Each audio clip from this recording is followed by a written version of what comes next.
Hey everyone, welcome back to Going Deep with Aaron Watson. Please hit subscribe if you've not already done so. My guest today is Roger Ver. Roger is one of the earliest investors, believers, evangelists for Bitcoin and the future of cryptocurrency and the blockchain. He's invested in a number of startups and managed to buy Bitcoin when it was still very, very cheap. Much less than its current price of over $600. In our conversation today, I wanted to get schooled on cryptocurrency, blockchain, Bitcoin, a little bit about its future and what considerations are important to be making. I realize that a lot of people out there aren't particularly familiar, so this is a great kind of crash course to first get your feet wet, but there is a ton of research to dive into, a ton of resources out there, and Roger goes through a couple towards the end. So hopefully this will be kind of your first step into the deep end, or if you're more familiar, an opportunity to learn from someone and hear the opinions of someone who is pretty well entrenched in the cryptocurrency community. I learned a lot, and I think you will too, so please enjoy my conversation with Roger Ver.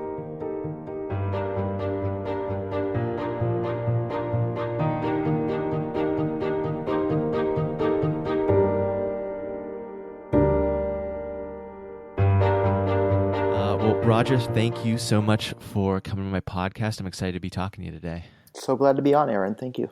I have so many questions here. I don't know if we're going to be able to get to all of them in our limited time, but to start things off, set the stage, I'd love it if you could just talk a little bit about how and when you first became aware of Bitcoin, and just kind of take us back to that time and place. So I think maybe we need to go way, way, way back to the late 90s. And I remember first reading about the idea of online digital cash that worked just like cash, where there's no central issuer. And people like Milton Friedman and the cypherpunks, I was reading their stuff back then.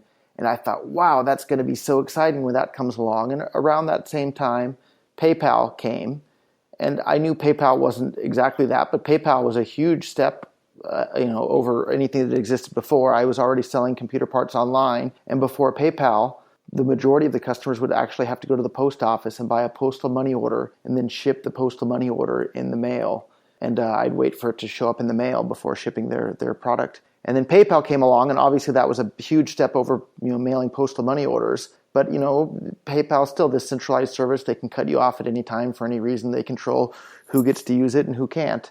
And I had been waiting from that time on for, true internet cash to come along. And then in, late 2010, I heard about Bitcoin in reference to the Silk Road. And I just kind of glanced at it a little bit. The price of Bitcoin at that time was around 10 cents each. And I didn't dig deep enough, unfortunately, to understand that it was actual digital cash for the internet at that point. So I just looked into it a little bit, thought, oh, this is mildly interesting, but didn't understand the decentralized nature and didn't look into it enough. And then it wasn't until a couple months later, maybe February or March of 2011, I heard about it again in reference to the Silk Road. And then I Googled it again. And that's when I put all the pieces together that, oh my God, this thing that I've been waiting for to come into existence since the late 90s is finally here. We finally have internet cash that nobody can control and anybody can use anywhere in the world just like that. And, it was off to the races from there. And I haven't looked back since. And you've done well for yourself by kind of getting in early. Bitcoin is now significantly more valuable than the 10 or the 50 cents that it was back then. Can you talk a little bit about how you made that decision to start buying Bitcoin? And if, I'm sure that there's, you came across criticism and you came across kind of negative feedback along the way, but what was that decision like? It sounds like the stage and the mindset was already set through your previous reading. It wasn't some sort of kind of impulsive purchase. Yeah, so my hobby from a young age, since maybe junior high school-ish, had been studying economics, and my career and other hobby had been using computers. So I could understand enough of the computer background, and definitely had a strong background in economics to really understand this, that the supply of Bitcoin is limited, and as more and more people start to use Bitcoin, the price of Bitcoins in terms of dollars will have to increase. So my first purchase of Bitcoin, unfortunately, was not at 10 cents each. It was at about $1 each. And I bought a bunch of Bitcoins, and I was calling another friend of mine actually named Aaron, and was telling him all about Bitcoin and how this is going to be so amazing and this is going to change everything and this is such an incredible thing and look at this, look at this, look at this. And he was not convinced at all. And in kind of a sarcastic manner, he told me, Roger, if you really think Bitcoins are so great, why don't you buy more of them? And he was saying that, in a negative manner. But when he said that to me, I thought about it and I said, yeah, you're right. And so the next day I went out and bought even more Bitcoin. So I should thank him for pushing me in that way to buy even more Bitcoins. And then I wound up investing in different Bitcoin startups around the world to make Bitcoin easier for people to use, because back then there weren't really any easy to use wallets. There were no smartphone wallets. There weren't really even any websites that you could use Bitcoin on. There wasn't much of anything other than this idea. But the idea was so clearly laid out. And from my studying of economics in the past, I knew people are going to start using Bitcoin as money. And sure enough, here we are, 6 years later, and people are using Bitcoin as money more and more every day to the point where the network's congested. So many people are using Bitcoin as money. And part of why this is such a big idea really goes into the technology that is making this possible. And in the ever-expanding lists of technology buzzwords, and you hear people talk about AI and machine learning and these other concepts, the blockchain technology is another one that falls under that umbrella. But whereas, when someone says artificial intelligence, I think that a lot of people have maybe, right or wrong, have seen enough movies to kind of at least have an idea in their head of what that really means. I think that, or at least in my experience, blockchain is still something that is more opaque for people, that takes longer, is a little harder for people to wrap their minds around. And really, this is starting to be applied to areas outside of just a currency. There's people applying blockchain to a number of different industries. So I think you'd agree that that's a big part of what makes this so exciting. But can you talk a little bit more about why this is such a big idea, why this is something that's gotten you and so many other people to be so excited? So before Bitcoin, it was impossible for two people on two different sides of the planet to interact with each other financially. Without having to get permission from banks or corporations or governments. And now suddenly with Bitcoin, everybody can be on this exact same financial platform and interact with anybody else without having to ask for permission from anybody else. And that's if you've studied economics, you realize that free trade makes everybody better off. The free flow of capital makes everybody better off. And the more economics you've studied, the more you'll realize that Bitcoin is just going to be this, huge, gigantic benefit to the entire human race, because now free trade is more freely available to more people across the world. And that's a wonderful, wonderful, wonderful thing. So if you care about, human prosperity and want to alleviate human suffering and raise the standard of living of everybody on the planet, the internet plus Bitcoin, that's such an incredibly powerful tool to do that. And before Bitcoin, we only had half the equation. We only had the internet half, but now we have the internet money to go with it. So when you look to the future and the impact that this is going to have, do you have any explicit predictions of things that are going to have to change due to this technology and the power that it holds? I hope that it's going to make everybody across the planet realize that it's not okay for one small group of people to get to boss everybody else around and tell everybody else what they can or can't do, which is the system that we've had up until now. And that system's been mainly controlled by these small groups of people controlling the money and who gets to use money and who gets to send and receive money with who. And suddenly Bitcoin strips away that power from those people completely. And that's definitely to the benefit of all of humankind. And I think that's a really exciting, I can't think of anything more exciting to be a part of. So that's going to be a really, really, really powerful force for good across the planet.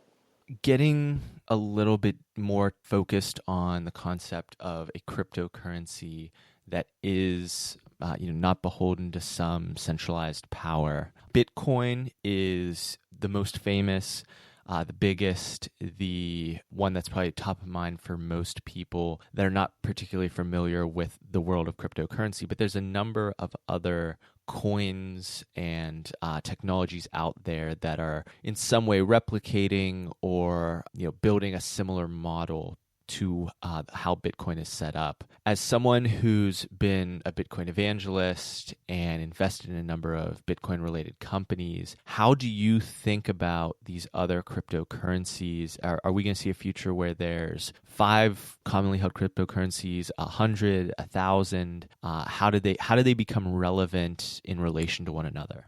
Yeah, to answer your question is I don't know. This is also brand new to everyone in the whole world.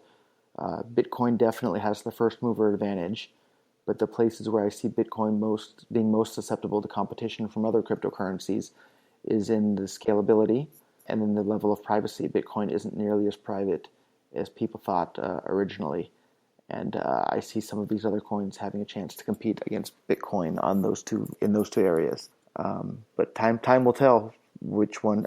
And at the end of the day, I think there's going to be one currency that is used by more people than anybody else, and the properties that has to have is it has to be completely fungible. It has to have low fees, fast confirmation times, or zero confirmation transactions have to be as safe as possible. It has to have all the characteristics that the Austrian School of Economics have defined as making money. And up till now, Bitcoin has had that more than the other competitors, but it's losing that in some areas, especially due to the network congestion, which is driving the fees up and making the confirmation times take longer and making zero confirmation transactions less safe than they were previously. So I'm actually more than a little bit concerned on some of these areas, but I'm working hard to remedy those problems.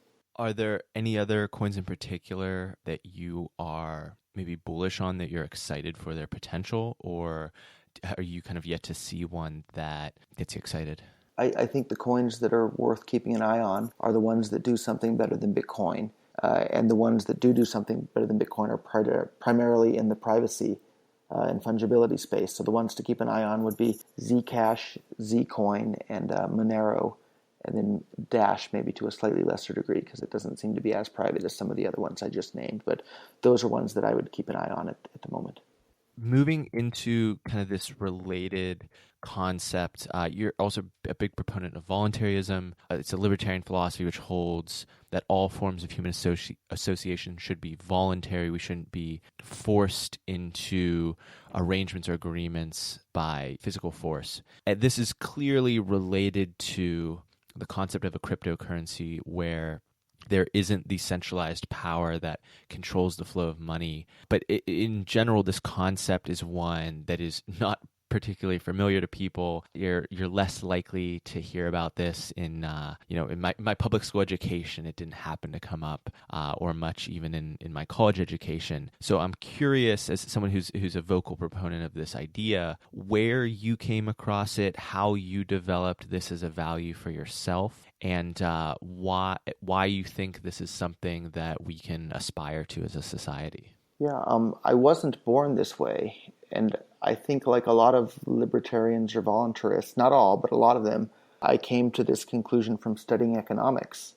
And the more economics I studied, the more I realized that using coercion or force in relationships between people make at least one of the parties worse off, and probably both people are in the long run are not better off because of it. And so the more economics I studied, the more I realized that government intervention in the economy is holding the entire world back and preventing the world from being as prosperous and well off as it otherwise would have been. And from one year to the next, maybe it's not that big of a deal, but if you just think that maybe the governments have been retarding the rate of economic growth by just 1%, if you compound that over the last 100 plus years, that makes an absolutely gigantic difference in the standard of living of people around the world today. And then it wasn't until much, much later that I started reading some of the philosophy behind it. And when you hear it, it's pretty simple.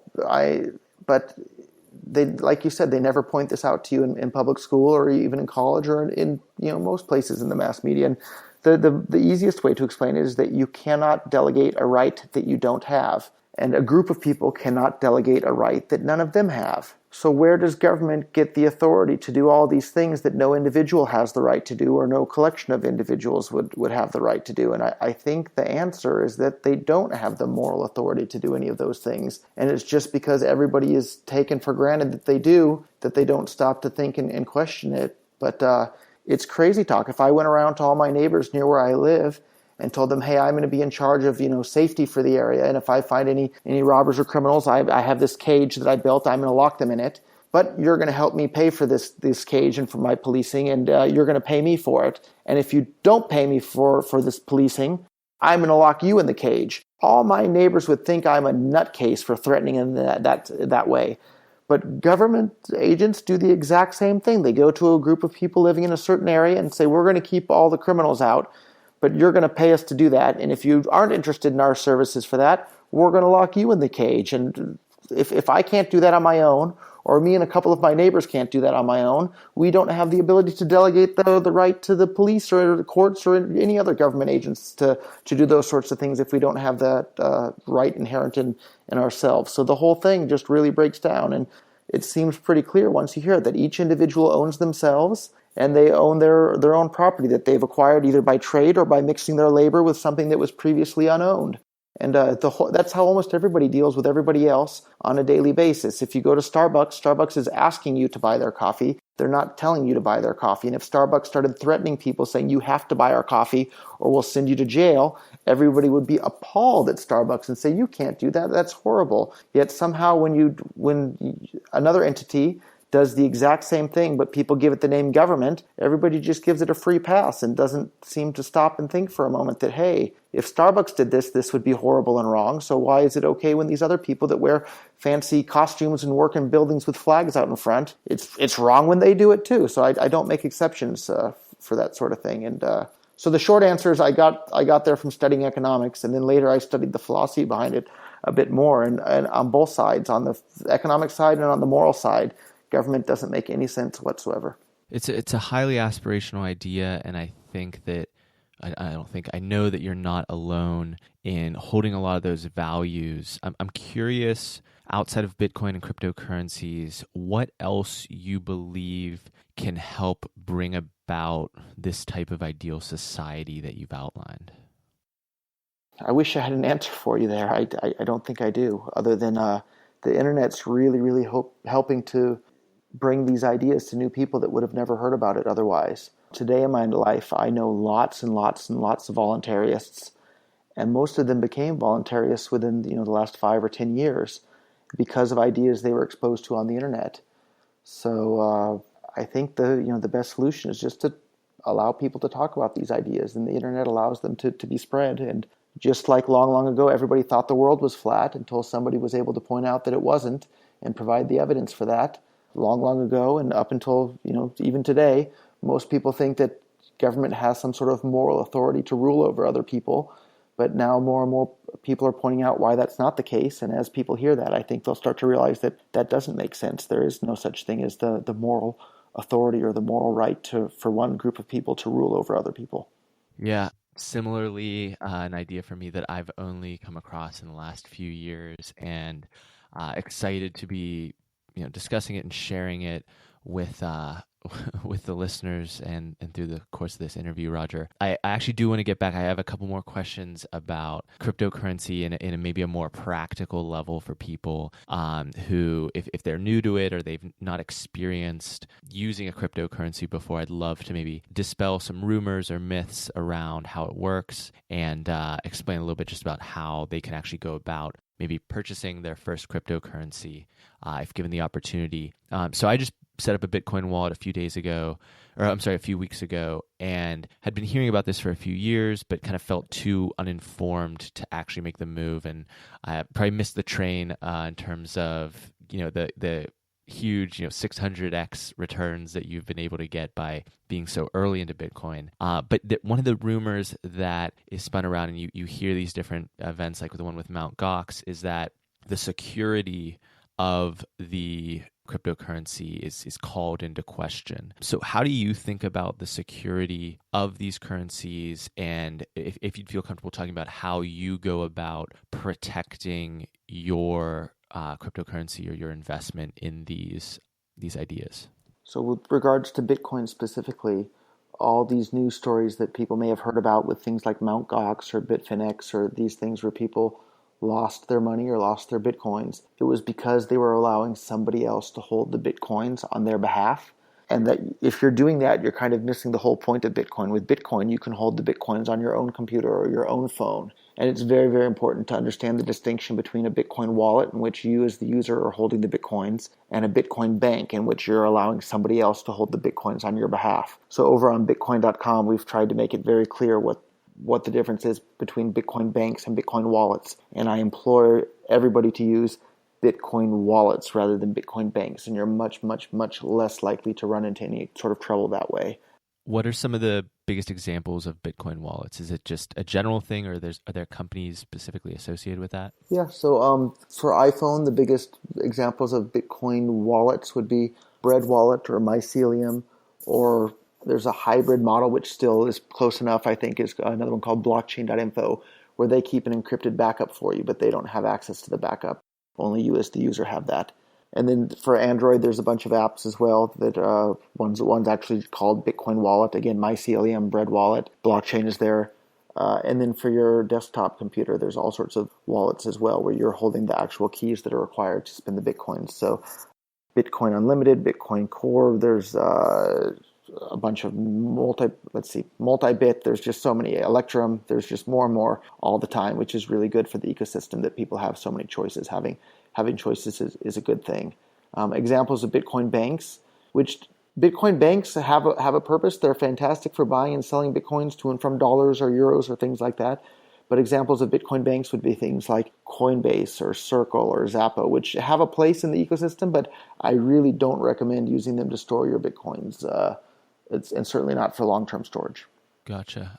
How do these transactions between different people work? If I'm selling let's say I'm selling my computer to someone and I want to be paid in Bitcoin, what is the process of receiving a payment on through Bitcoin? Do I share? How do I share like my wallet? How do I receive that payment? So anybody needs to know in order to be able to send you money with Bitcoin is your Bitcoin address. So you could post that on Facebook or email it to them or Twitter or text message or whatever method you want, and you just tell them your Bitcoin address, and then they would just tell their Bitcoin wallet, send however many dollars worth of Bitcoins to your Bitcoin address, and then boom, it's sent. And then there's this worldwide ledger called the Bitcoin blockchain that gets updated on average once every 10 minutes, and that ledger will be updated to record that transaction that so-and-so sent you however many dollars worth of Bitcoins to your Bitcoin address. And then once you have them, you're able to spend them or to whoever you want, whenever you want to buy something with Bitcoin. So you can think of the Bitcoin blockchain kind of as this big, giant worldwide ledger in the sky that nobody's in control of and nobody can censor and shut down. And that ledger is used to keep track of who owns what Bitcoins and all the different Bitcoin transactions that are happening. And you can actually see the transactions happening live in real time if you go over to a website called www.blockchain.info, blockchain.info. And you can see all of these transactions streaming live right before your eyes, and it's amazing. It's millions and millions of dollars will be scrolling by the screen right there before your eyes, and you can kind of feel that the Bitcoin network's alive, and millions of people around the world are using it and using it for real commerce, and it's really fun to see that in action right before your eyes. Well, that's pretty cool. Definitely going to check that out and share it in the show notes for this episode so that other people can check it out as well. Roger, I really appreciate you coming on. Before we tell people how to connect with you and you issue a personal challenge to the audience, is there anything I just didn't give you a chance to say today? For people that are wondering why you would actually want to use Bitcoin in your own life, even if it sounds neat and interesting, even if you're not a voluntarist and you're not interested in separating money from the control of governments, a great reason is you can save 15 or 20% off of every single purchase from Amazon.com. And you can do that using a website called Purse.io. And lots and lots of people that I know in my personal life that didn't care about Bitcoin or cryptocurrency or the Federal Reserve or voluntarism or any of this at all, when I told them they can save 15 or 20% off of every purchase from Amazon, boom, they were ready to get a Bitcoin wallet and start saving because it's really, really easy. And who doesn't like to save money? Absolutely. We'll be sure to link that as well, Roger. But if people want to learn more about you, connect with you in the digital world, what coordinates would you like us to point them towards? So my personal website is rogerveer.com, but I'm also very active on the forums over at forum.bitcoin.com. and very active with Bitcoin.com in general. So Bitcoin.com is a good way to get a hold of me as well. Cool. Well, we'll be sure to link to that in the show notes at goingdeepwithaaron.com/podcast.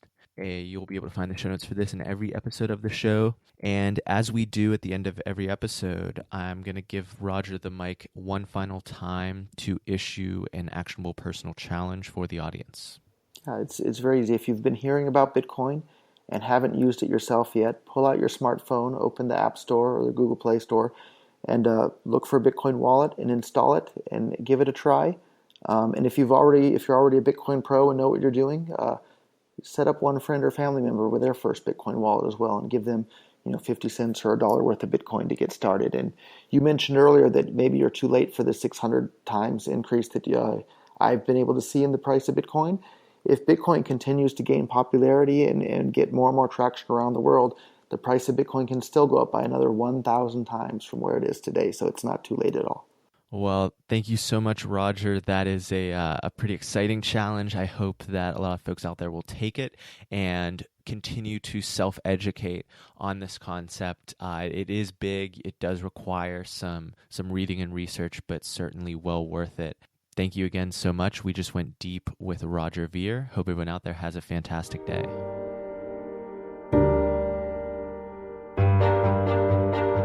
Hey everyone, thank you so much for listening. Please hit subscribe if you've not already done so you can make sure to tune into all our great forthcoming episodes. Our next episode is actually going to be similarly related to this cryptocurrency conversation. I'm interviewing Joe Lubin of Consensus, a incubator for Ethereum-related startups based out of New York. Joe's all in on Ethereum and the future of cryptocurrency, so we get into why Ethereum might be the next big cryptocurrency. Quite a few people have predicted it will overtake Bitcoin. I am frankly just not particularly educated on this, so I was excited to learn from it and excited to be sharing it with you as well on a future episode of Going Deep with Aaron Watson.